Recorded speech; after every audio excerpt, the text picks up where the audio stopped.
worship you. I worship you. You are here, working in this place. I worship you. I worship you. You are here, moving in our midst. I worship you. I worship you. You are here, working in this place. I worship you. I worship you. Hey, waymaker, miracle worker, promise keeper, light in the darkness. My God, that is who you are. Waymaker, miracle worker, promise keeper, light in the darkness. My God, that is who you are. You are here, touching every heart. I worship you. I worship you. You are here, healing every heart. I worship you. I worship you.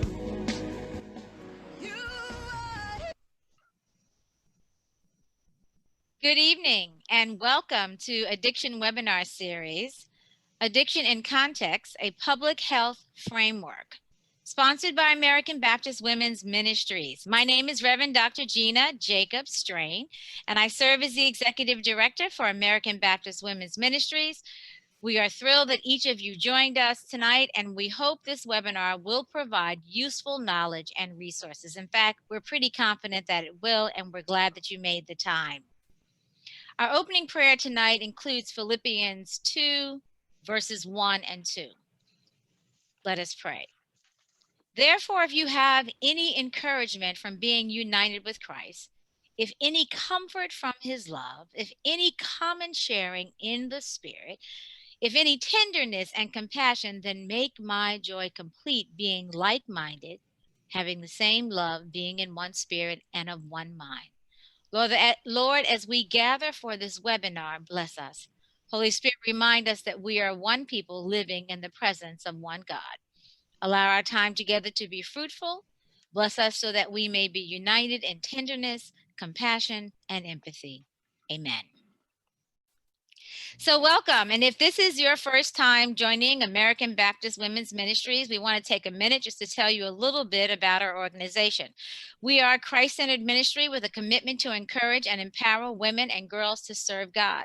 American Baptist Women's Ministry is a diverse community of American Baptist women and girls serving in ministry in Christ's name in the United States, including Puerto Rico. With local area, region, state, and national levels of ministry, American Baptist Women's Ministry strives to create and sustain communities of passionately faithful, mission-minded women and girls engaged in worship, service, and friendship. Our ministries include education and prevention of domestic violence, mission with women and girls, immigration, cross-cultural relationships, economic empowerment, education and prevention of sex trafficking, United Nations Sustainable Development Goals, and addiction. This is our fourth webinar in our 5-part series on addiction. You can register and find out more about our upcoming webinars and visit our website at www.abwomensministries.org/webinars. We'd love for you to visit our website. Not only can you learn more about our webinars, but you can learn more about upcoming programs and the many things that we have taking place within our ministry. So we're going to pause for a quick second and take a little icebreaker just to make sure you're all with us and you're all alert. So if you will just take a second and answer these questions. If you had a day off and could relax, which activity are you most likely to do? Watch your favorite movie, read your favorite book, or listen to your favorite song? So it looks like watch your favorite movie is the leader by far at 59%. Favorite book is next, and the last one was your favorite song. If we had time tonight, I would ask you all to put in the chat your favorite movies because it sounds like I could probably get a lot of good choices. So thank you for sharing that with us. I'm going to share with you some the guidelines for this evening. You will be muted throughout the presentation. However, you may raise your hand, use that raise hand icon during the Q&A to be unmuted to ask a question, or you may type your question into the question box. And if we see a question written that is close to your question or is your question, you can upvote to emphasize another person's question, and we will address that question first. Lastly, but certainly not least, please complete the survey so that we can continue to provide you with outstanding webinars.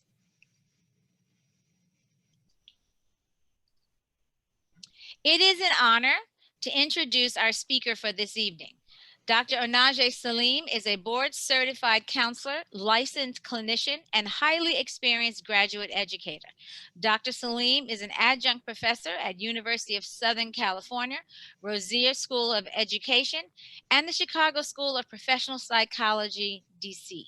He also served as the director of the Division of State and Community Assistance, Center for Substance Abuse within the Substance Abuse and Mental Health Services Administration.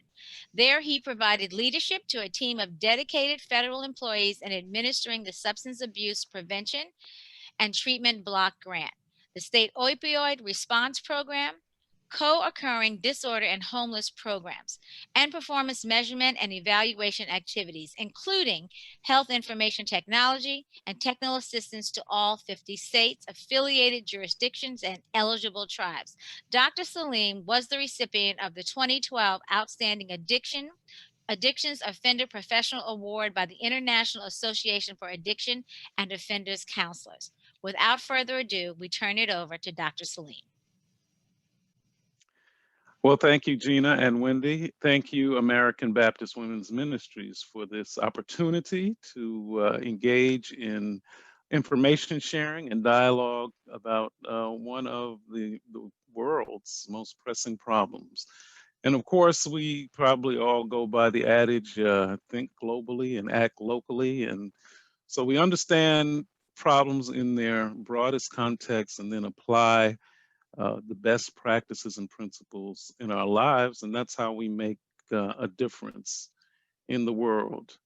I've been working with the issue of substance abuse, substance use disorders, and addiction since 1980, and started counseling as a youth, actually, in my school system, in the YMCA, in summer camps. So it's been a lifelong effort for me to be engaged with people and supporting them through problems, and through fate and study. It's led me to a career in addiction. So I'm very happy to be here with you and to hopefully share some things that I've learned, and then also to have some exchange, and so we can learn from each other. I'd ask Wendy if we could do the polling questions that I'd like to pose. And the reason for these questions are just to, again, this is all about placing substances in context and humanizing the issues. And I'd appreciate your responses. And I'll explain where I'm coming from after we take a look at how you responded to these things.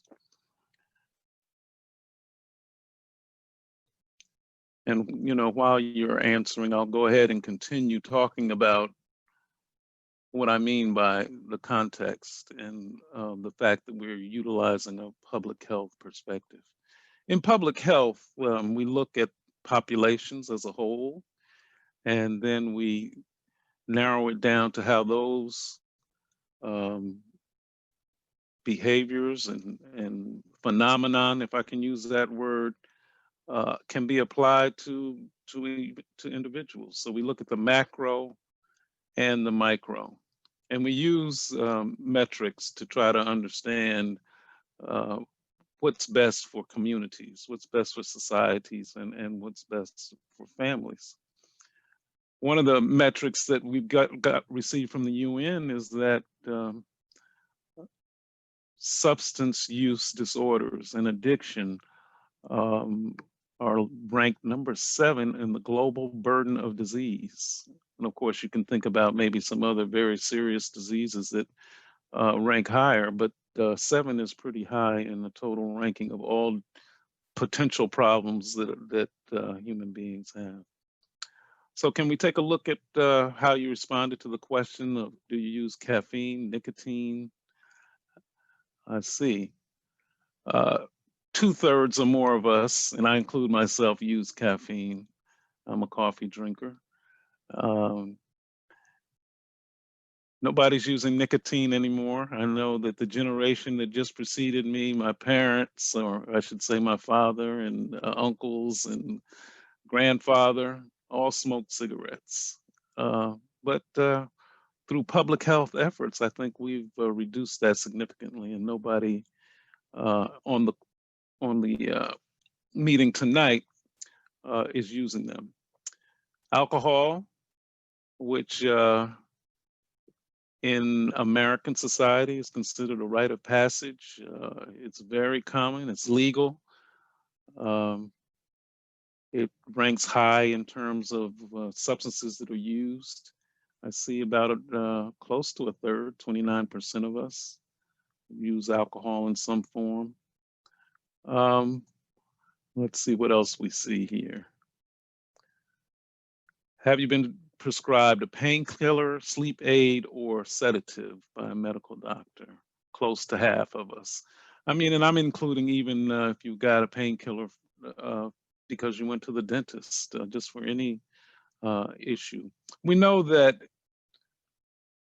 pain medicine was an accelerant to the addiction problems in the US over the past decade, and there's plenty of data to support that. This is not going to be a data presentation, but you can rest assured that there's plenty of information. I have references at the end of my presentation that can help us with data that you might need. But yes, painkillers were an accelerant to the opioid problem. And you know, it's kind of amazing how rapidly things are changing in society. Right now, we're focused on a pandemic, a viral pandemic, COVID-19. We're focused on an election and public policy related to that. But just go back a year or so, the opioid epidemic was the big issue in the media, one of the major issues, and there was much debate about it. And our pharmaceutical companies, many of them have had to reach settlement agreements as a result of promoting them. And our physicians have had to adjust their prescribing habits and principles because we know that improper use of painkillers and other mood altering and mind altering substances that are prescribed can lead to addiction. And family history. Again, that's about 29% or 1/3, and a couple of people chose not to answer. So thank you for participating in that self-disclosure. And the reason, I guess, for me doing that is to bring it home to us that we all can be potentially affected by substance use problems. I wouldn't say that we all could potentially become addicted. I think some people have such strong resilience that even if they had to have painkillers prescribed to them over a long period of time, as soon as their health condition, they recovered from surgery or whatever, they stop without a problem. But there's some of us who, when started by a physician, are unable. But let me get into more of my presentation, and then we'll see how that fits into the context. I'm going to share a few PowerPoint slides, and then we'll dialogue together. So I was talking in the with the poll about some ways in which we ourselves use substances that affect the brain in one way or another. They can stimulate us, some maybe relax us, but mood and mind altering is very much something that all human beings do.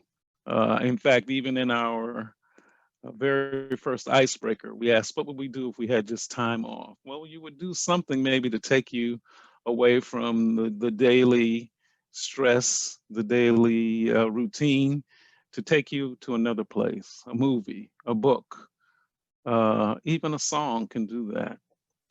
And relates to that first bullet too, in which I say is very much human.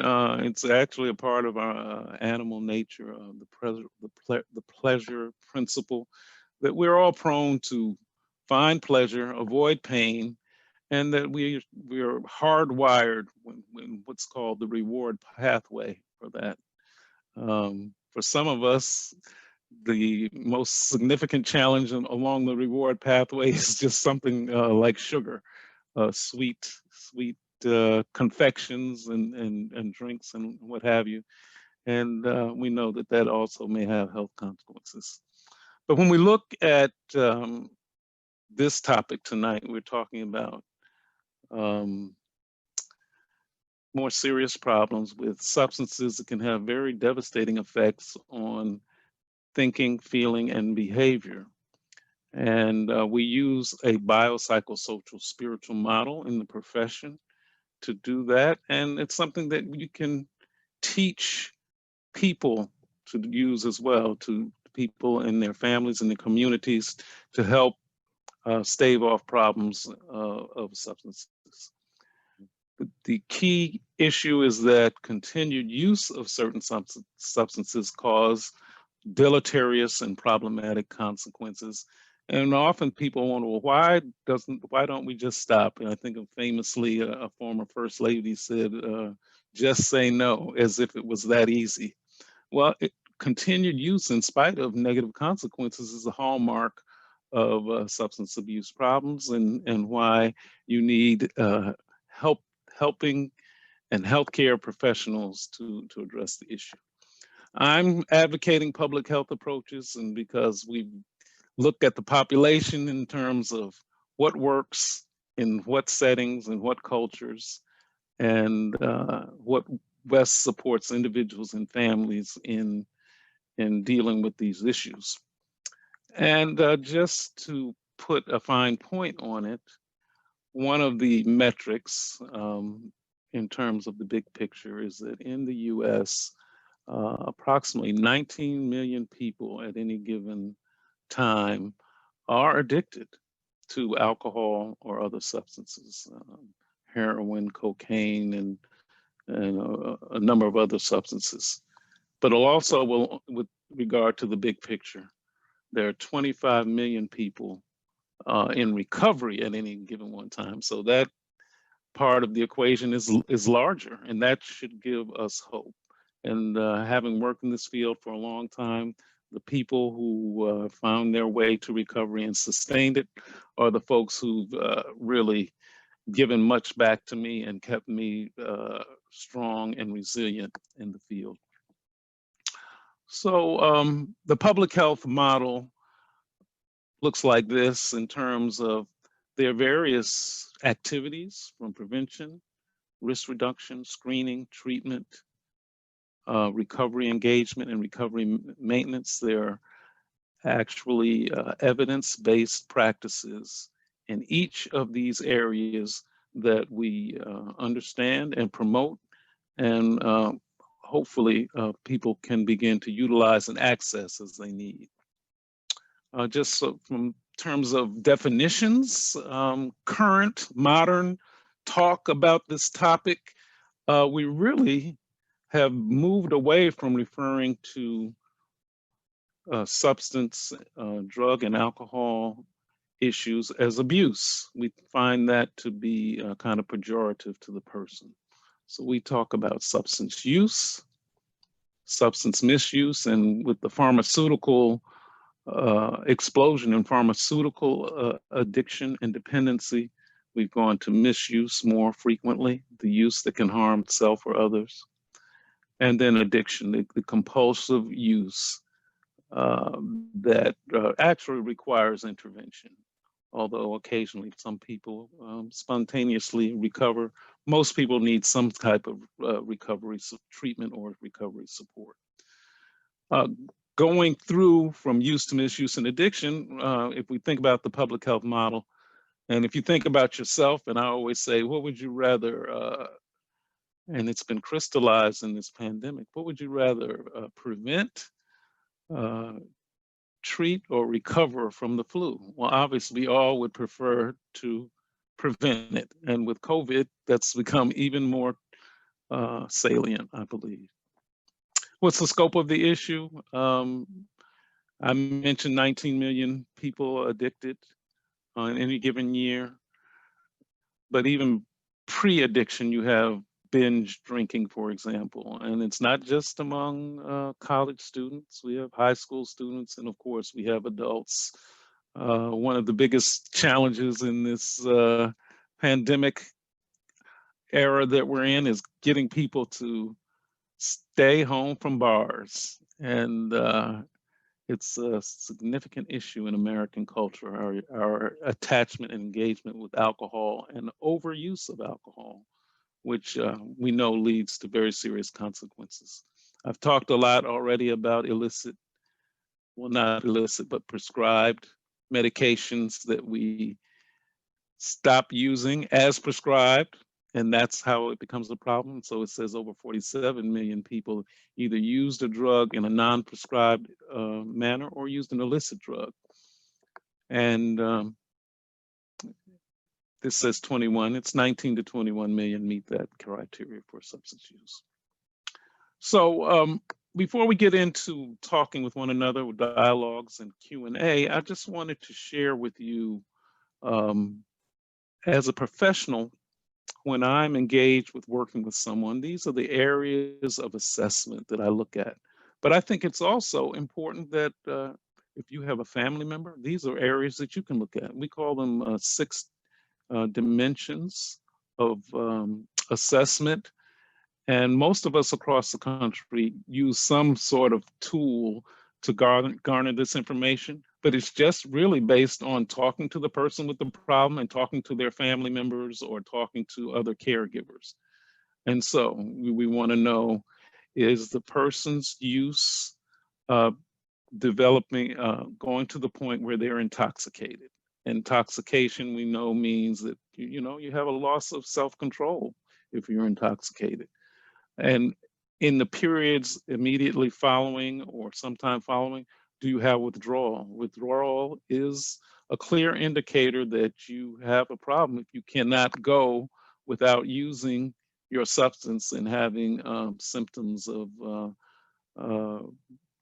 headache, sweats, depression, and other kinds of symptoms that we look at. We're looking at the total person. I guess that's the way to look at these areas of assessment. And physical health is a part of looking at a person who comes to care or comes to treatment for addiction. Their mental health, because mental disorders co-occur very frequently with substance use disorders. We want to also gauge a person's readiness and motivation to change. Do they recognize that they have a problem?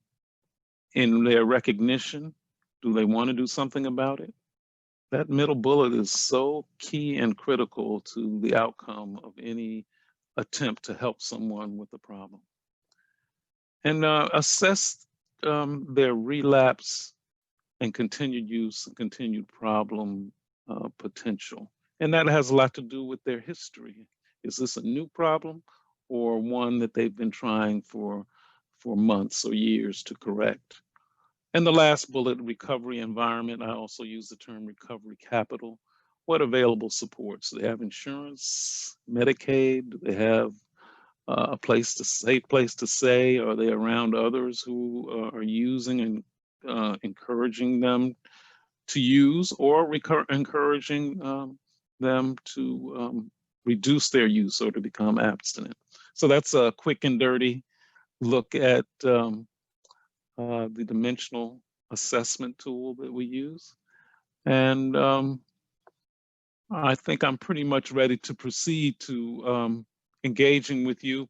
But this last slide, and I think it'll be available to you, is that I worked on this document with the Surgeon General's office in 2016. It's very comprehensive, and information on prevention, treatment, and recovery, and actually health systems are all well documented in this at this website, and you can get that information. So I think I'd like to stop here and see if I've struck a nerve or stimulated any thinking or questioning at this point. Thank you. So you can begin to post your questions in the Q&A. Dr. Salim, will you go back a couple of slides? Keep going back, one more. It was the one that had the arrow on it. Yes. This one. Can you talk to us a little bit more about these various stages? So what does prevention look like? What does risk reduction look like? And just kind of help us see how this works, and sort of what's the difference between recovery engagement and recovery maintenance. Just kind of help us see so that we can kind of understand, particularly as people who are thinking about ways in which to prevent teens or others in their lives, from even getting connected to substance misuse. And so it would be helpful to kind of walk us through this. Happy to do so. Again, this is a public health perspective of the issue, and we think of substance disorders as diseases. And so we're trying to do disease prevention, disorder prevention. First and foremost, you would want to prevent it, as I just used the analogy of the flu.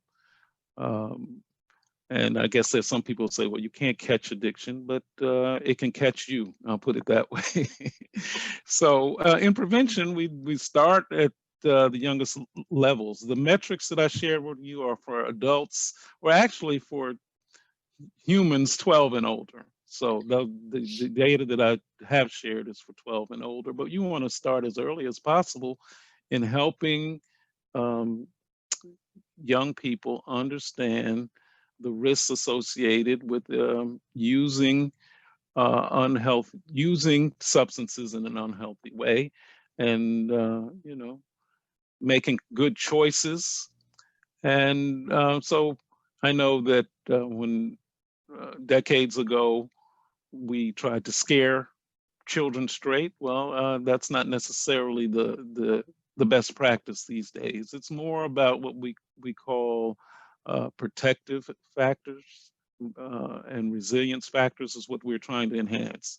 Engagement in healthy activities, healthy eating, exercise, and study. Just the main things that you would want for young people. And that's what a lot of our prevention efforts are about. But we're also doing now a lot of education around medications as well. And of course, education still around illicit drugs, although it gets a little confusing. I just saw at post-election that New Jersey and another state legalized recreational marijuana, and Mississippi and South Dakota medical marijuana. So 15 states now have legalized recreational marijuana. So it's a difficult messaging that we have to do with young people about that particular substance. But we've also always had to do that with alcohol. And I think one state on the West Coast, Oregon, I believe, has decriminalized all substances, so that heroin and cocaine now are decriminalized. Not illegal, but that's pretty close to the borderline. And so prevention, again, is to help teach people healthy decision making. Risk reduction, very similar. We know as we send our young people off to college, as they mature, we try to help them with the risks of independence and making good decisions. We talk about the mixture of substances and how that potentiates them and can make them more difficult. We want to screen universally for substances. And we find that when we screen people, and if a physician or nurse actually screens and talks to a person, and they can help reduce and change behavior if you catch it early. Treatment, there's kind of the misnomer that treatment is you send somebody away to a residential or inpatient program and they come back fixed. Well, that's the biggest myth, I think, related to the field. People have to get well in community. Now, sometimes they do need to be hospitalized or do need to be in a different environment. But even insurance companies are not paying so much for that. You can mortgage your house and to send someone to treatment and find that you're going to have to take another loan if that treatment doesn't take. So we're promoting treatment in the community, outpatient treatment, residential if need be, but understanding that sometimes people need multiple episodes of care before they really start on the road to recovery. Recovery engagement means talking about really initiating recovery the first year or so, and recovery maintenance, which often is supported with 12-step and other kinds of support groups of continuing recovery through the lifespan.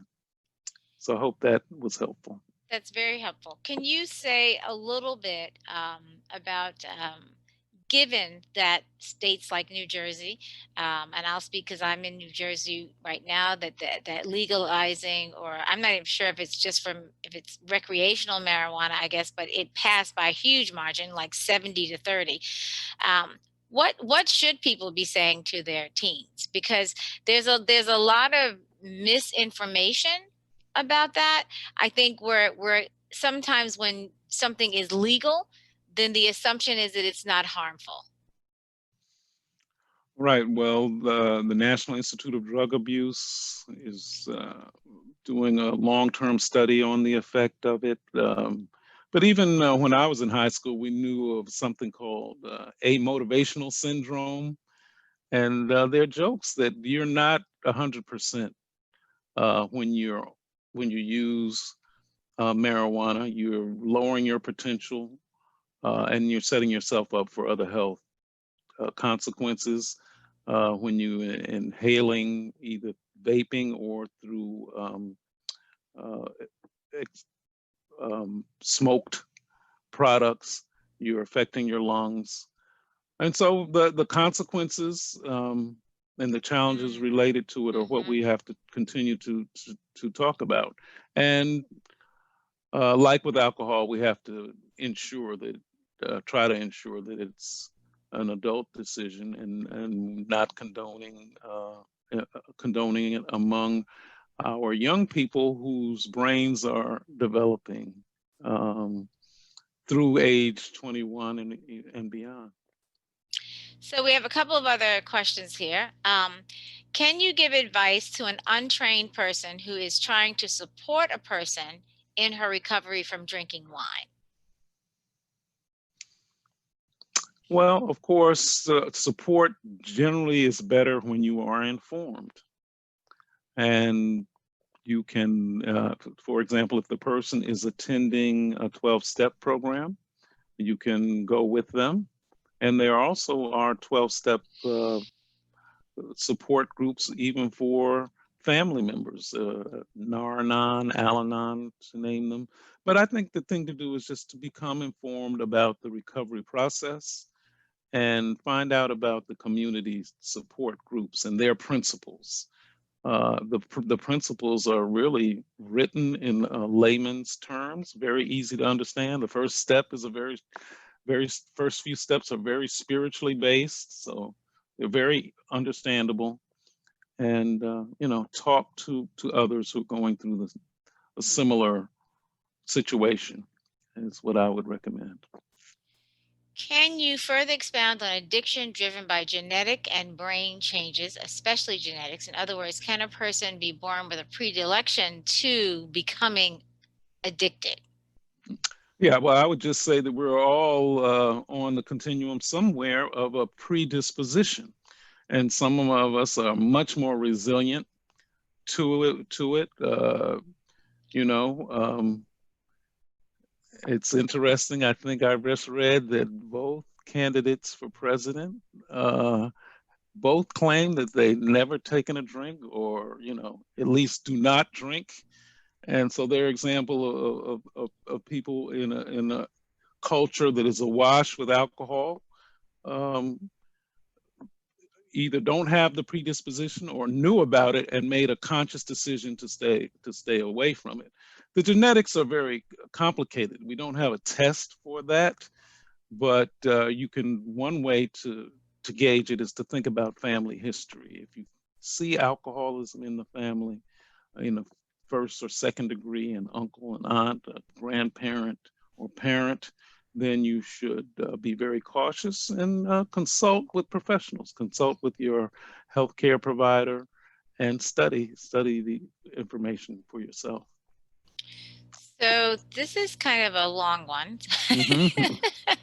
So it says, we have a team at our church that is being trained to recognize potential behavior issues as to intervene and prevent by listening and having a list of resources we can suggest for them to look into. Do you have something like this in effect so that more churches can be more welcoming and less scared of those with behavior issues? And I'm assuming when you say behavior issues that you mean someone who is utilizing substance abuse and maybe behaviors that might be associated with that. Yeah, so we know that moving from risky use to problematic use, behavior problems occur. Socially inappropriate behavior, dangerous, irresponsible behavior. And in fact, one of the things I didn't put in a slide, and I think is appropriate for our audience, is that long-term use often takes a person to what I call moral and spiritual collapse. And that's why we used to use these very pejorative terms like junkie and other very negative terms. We don't use those anymore. But we think of people as like throwaway people if they get too deep into their addiction. And so I would say, for a group, a good idea would be to bring in some folks who are in recovery, particularly some long-term recovery, and they can talk about what you should look for, what they've been through, what are some of the pitfalls in terms of enabling people. You don't want to enable their addiction, or you want to help them with limits. You want to provide care. You want to listen carefully. And you want to know the resources in your own community that are available. And there's lots of funding for treatment now because of the opioid crisis. There are hotlines and locators. You can go online and use the locator at the Substance Abuse Mental Health Services Administration, put in your zip code, and they'll tell you the resources that are within 5, 10, 25, 50 miles of you. Of course, all these resources have their different criteria for getting access, but there are more and more services available to folks who really don't have insurance, and certainly don't have the wherewithal to pay for care for themselves. But again, going back to a church group, and there are many I would say, support group types of activities in churches, as well as 12-step programs. It's just to get people with knowledge of the problem and knowledge of the community that you live in to help consult with you and build a good, safe, and aware program.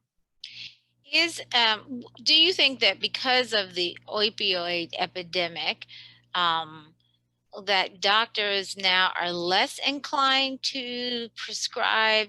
Because I know you said that sort of painkillers were an accelerant. So are doctors more sensitive, less inclined to prescribe I think so. painkillers, do you think? Okay. More cautious. I mean, I'll be very frank with you. My oldest son's pediatrician, someone who I admire greatly, ended up going to prison for inappropriate prescribing of prescription opioids. And a lot of this is geographic. In some Appalachian areas, they used to have OxyContin. They called it hillbilly heroin. Other places, you had something called the party pack. You could find physicians who were unethical. And the party pack was an opioid, a sedative, and a sleep aid all together. And you could get it for cash. Wow. So I think, though, that there's been a lot of enforcement, a lot of re-education of prescribers. And now we have something called the prescription drug monitoring programs in every state. I think every state has them, so that they are actually electronically monitoring prescribing. Mm-hmm. You used to have those prescription tablets, but now they're electronically documented. And so we see patterns of what not only the physicians are doing, but individuals who try to doctor shop, is what it's called. Mm-hmm. Go from one doctor to another to get medications, or the relationship with one physician or prescriber ends, and so they try to go somewhere else, and they can be tracked. So the ability to do that is less and less, but still, it's not necessarily intentional either. I don't want to give that impression that someone may become dependent. Dependency is physical, and then and psychological, but addiction is when you take it out of the hands of the prescriber and you're out on your own on the street trying to get pharmaceuticals. And then we have a very high transfer rate of people who can't get the pharmaceuticals, who probably said, it never in a million years will I inject drugs, but they ended up there. They had a pharmaceutical opioid dependency. They got cut off and couldn't get those anymore, and they found themselves in unsavory places trying to get heroin and other opioids that they could inject. It's a national crisis that we're still dealing with, but now it's been subordinated to others. What is another question? What is the best way to convince someone to stop drinking and attend AA? Well, I don't know that you can do that. I think consistent communication, honest communication, setting up boundaries. And I know this is tough, but for loved ones, sometimes they have to be allowed to have the negative consequences before they come around. I've been involved in several of what we call interventions, and that's where we call in the family, we call in the pastor, and we meet with the person who has the problem, and we tell them, you can't stay here anymore, but we'll take you to get some help. And that's a very strong intervention, and it's a very traditional way of doing things, and it can be helpful. And it's kind of like when the family is at the end of their rope, what can we do that can be helpful? But The key is not to become codependent and not to enable them by giving resources that allow the person to continue, or let them sleep it off and just give them a room to deteriorate. So earlier, we talked I don't know, you talked about sort of how we look at things on a global level. And so I'm curious as to, do we handle, and this may not be something you want to address, but do we handle substance abuse differently in the U.S.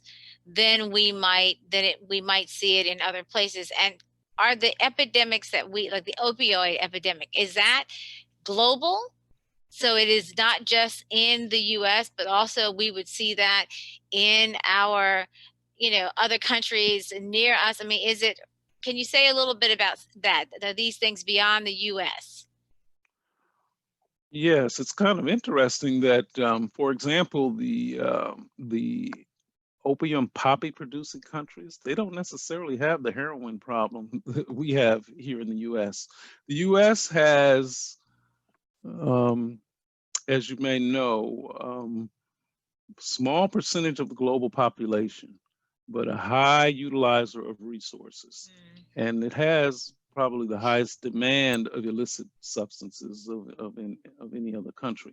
Now, modern developing countries do have problems. We know that in Europe, for example, there is a place called Needle Park. I think it was in Holland or Denmark. So they have had heroin addiction in other countries. Yes, it's a global phenomenon, but it looks different in different countries.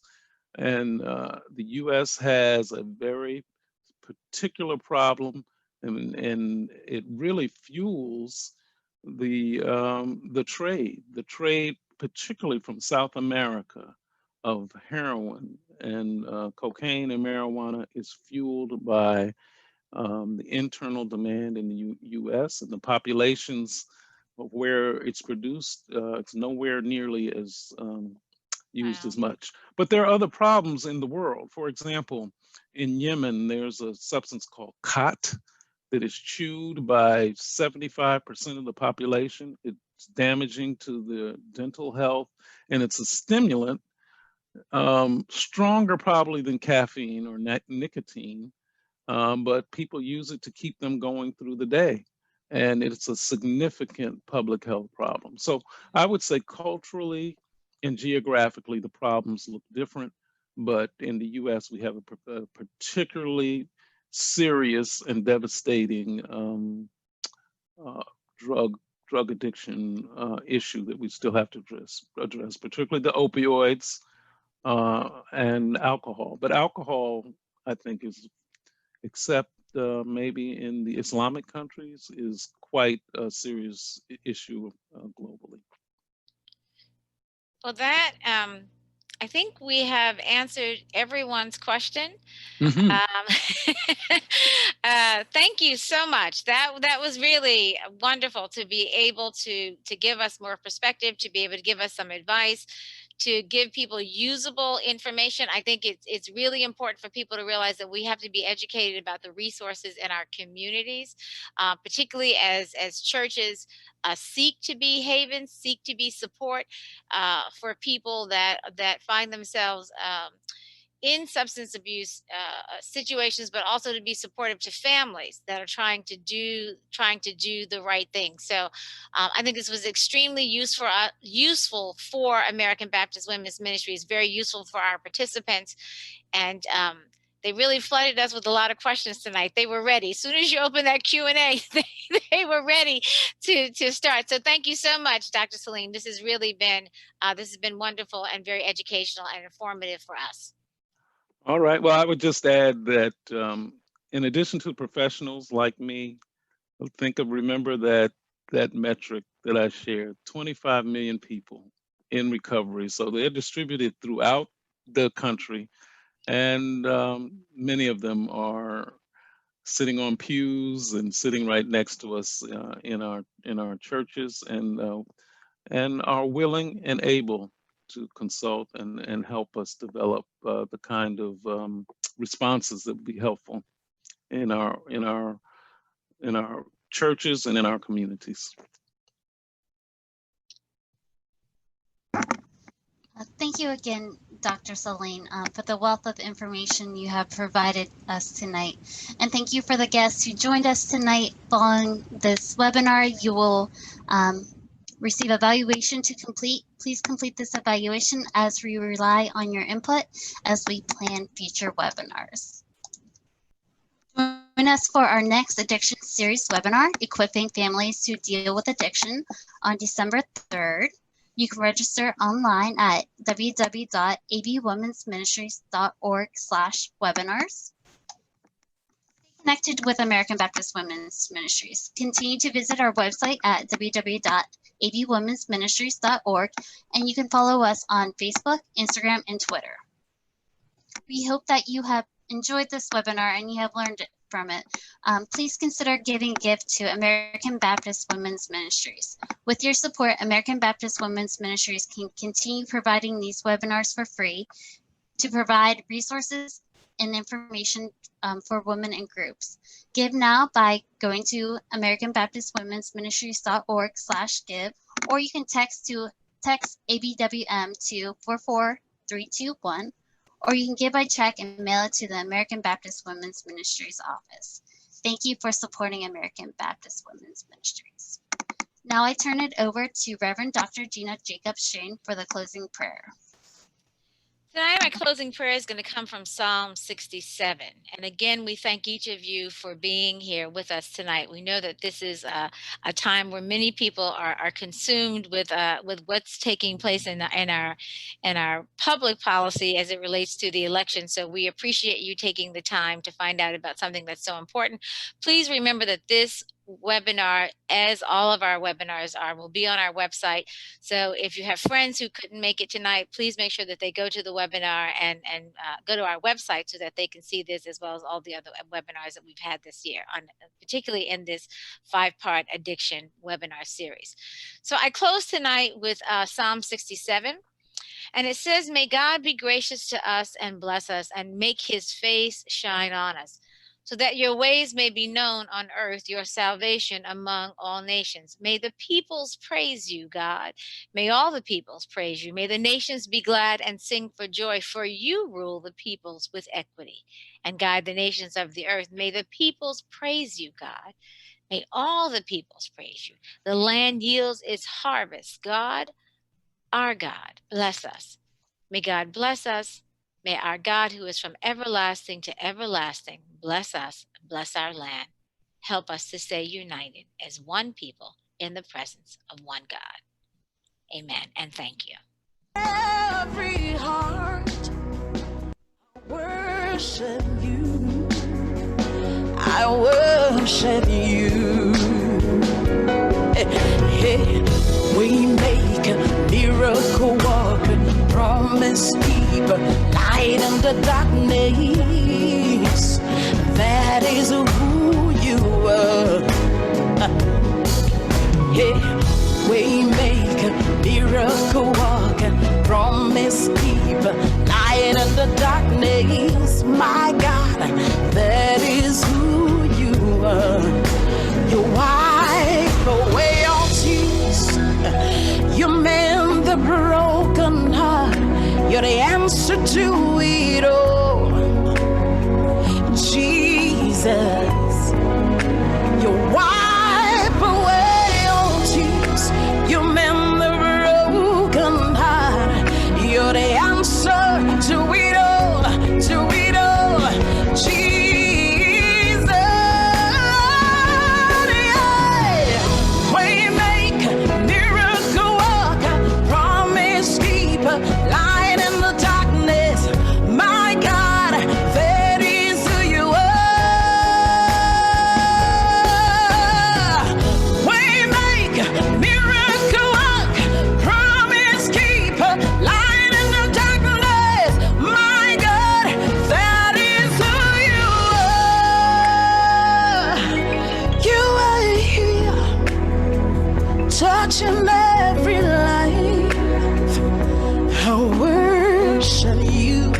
I